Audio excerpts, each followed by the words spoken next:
Right, just a quick one today because just going to very quickly sort of wrap up F1 testing as it's all over now before Australia, and then a call to action at the end, so don't go anywhere. First of all, F1 testing, it does look like McLaren are in trouble, doesn't it? Another breakdown today, hardly any miles on the clock, another engine change as well. And at the moment, things are pointing towards this not necessarily being a Renault issue. If you look at the Renault factory team, they're running around doing hundreds of laps a day. You have to point the finger towards the packaging of that Renault unit in the back of that McLaren. I wonder how Fernando Alonso is feeling this evening, heading off to Australia in a couple of weeks, knowing that they are in a very difficult situation. And this could be yet another season that goes by without him having the opportunity to challenge for that elusive third world title. They're just not going to be able to take the step forward for the first part of this season because they're on the back foot already. They're having to cut holes in bodywork. They're having to change engines because things are springing leaks or overheating. And these are the kinds of issues that just put you back so far behind schedule. McLaren will leave these 2 weeks of testing with very little data in terms of performance. They don't know their own performance. They don't know how hard they can push that car because they haven't been able to push it in terms of distance and mileage.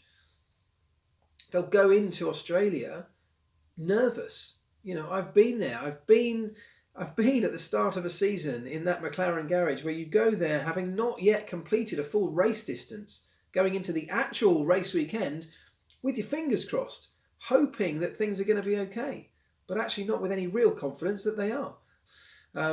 At the other end of the grid, if you like, the other end of the timesheet certainly, Mercedes still look very strong. My initial feeling is that Mercedes still have the advantage. Their long run pace has been pretty phenomenal, I've got to say. When you look into the actual lap data and you extrapolate the key laps out of a long run, take away the sort of anomalies, they look very, very strong. Whilst Ferrari are running around setting headlines with their lap times on the Hypersoft, Mercedes don't have any there. So they're not going to be doing the same. They are much more working on long runs, on race pace. The reason, this is something that slightly baffled me about McLaren's decision as well. I don't honestly know the answer to this.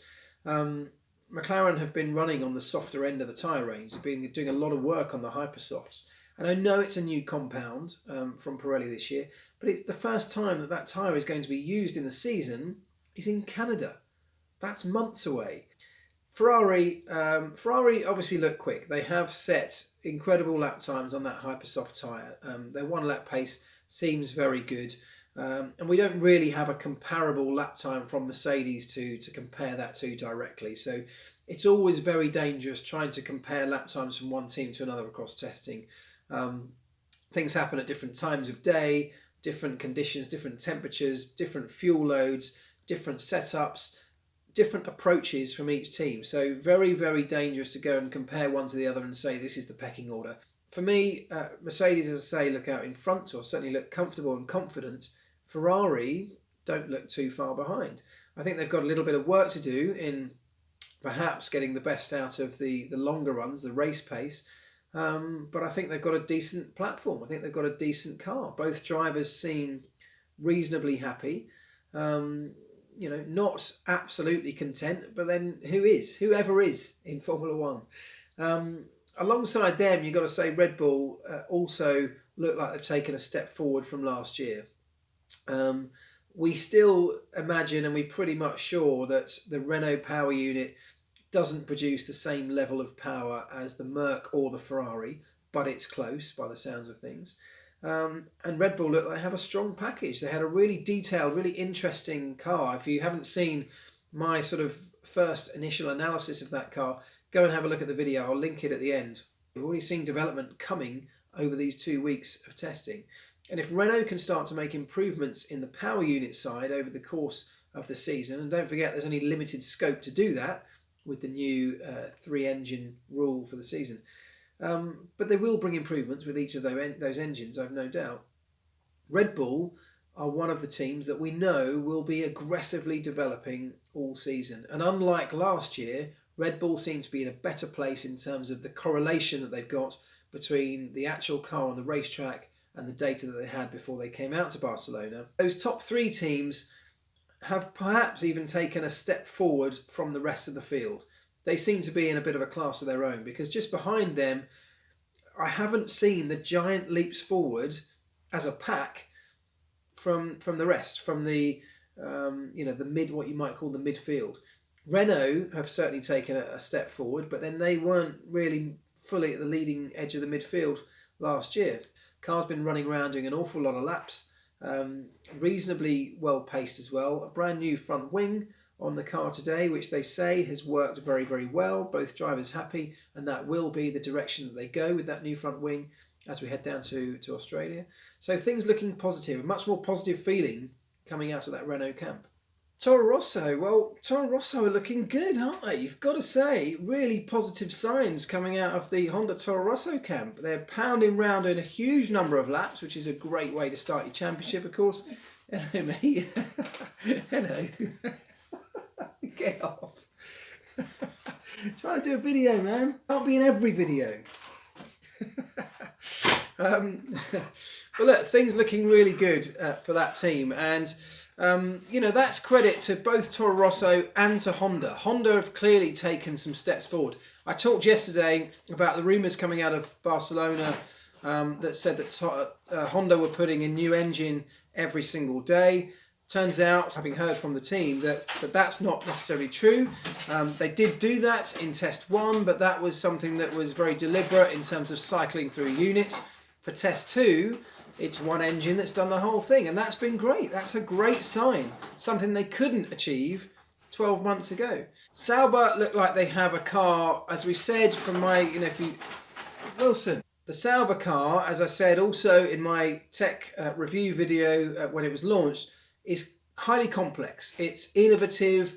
It's very, very different to what they had last year. They've obviously got now a full works current Ferrari engine in the back, badged, of course, under the name of Alfa Romeo. But aerodynamically, it's an innovative car. And I think because it's taken such a giant leap forward from where they were in terms of the concept, the very basic concept that the Sauber had in previous years, I think the team are taking some time to kind of get their heads around it, to fully understand how it best works, which ways and areas to start developing in, how the car responds to various changes, how the drivers cope with all of those different dynamics as well. Force India have been perhaps a little anonymous, working through a program steadily, but they have said that this is not the car that you'll see in Melbourne. They've got huge updates, a little bit like McLaren, a big, substantial, significant update package coming for the first race that just wasn't able to be readied for this test. They preferred to go down the route of having a longer development time back at the factory in terms of getting that thing ready.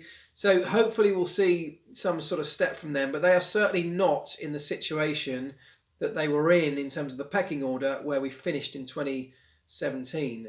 Williams doesn't yet look like they have everything they need to be challenging towards the front end. Again, you've got to be very wary of testing and testing lap times, but they've got two very young, very inexperienced drivers in that car, and that not only affects the actual driving performance. I'm not saying either of those two guys are not good drivers, but what it really impacts on, and this hurts a team, particularly in the early part of a season with a brand new car, is the technical feedback that those drivers are able to give. It's just not going to be the same as a driver of the calibre of a Fernando Alonso or a Lewis Hamilton. And the engineering team, the engineering departments at a Formula One team need and rely upon the feedback from a driver as much as they do any of the data that they collect for all the sensors and simulation and testing around the car itself. The driver's a crucial part of that whole feedback loop. Haas. Now, the Haas team, I think, look like they can come away from pre-season testing in reasonable mood. Again, I don't think they've suddenly, set the world alight, but I don't think they've got anything to be desperately concerned over. And it doesn't appear that they are desperately concerned when you hear the talk coming out of the team at the moment. So I think Haas are in a good position to really mix it in the middle of that midfield. And I think I've said that for a few teams now, and that means that, I honestly believe we've got a really tight pack. The midfield, even though there may be a gap to the front runners at the beginning of this season, the midfield look like they're very closely matched. And I think we could see some incredibly good and exciting and close battles in that section of the grid.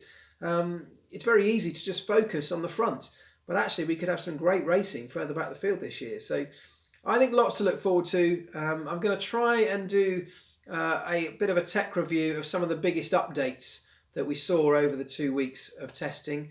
I'll try and get that into the system next week. Here's the call to action. This is what I want you guys to do. I would like to do one of my Q&As on Monday. So please pop your questions in the comments below. Keep them coming in all over the weekend. I will select some of my favourites, some of the most interesting ones, and do a Q&A on Monday to try and get some of those answered for you. So please do that. When I've done this before, I've had a huge response. And now that the channel's grown even bigger, I'm hoping that we'll get an even bigger response. So have a great weekend, but I will be back on Monday. Please get those questions in. Anything to do with the season, anything to do with F1 testing, any particular team, driver, literally whatever you want, fire them in. I'll do my best to get through them. Have a great weekend.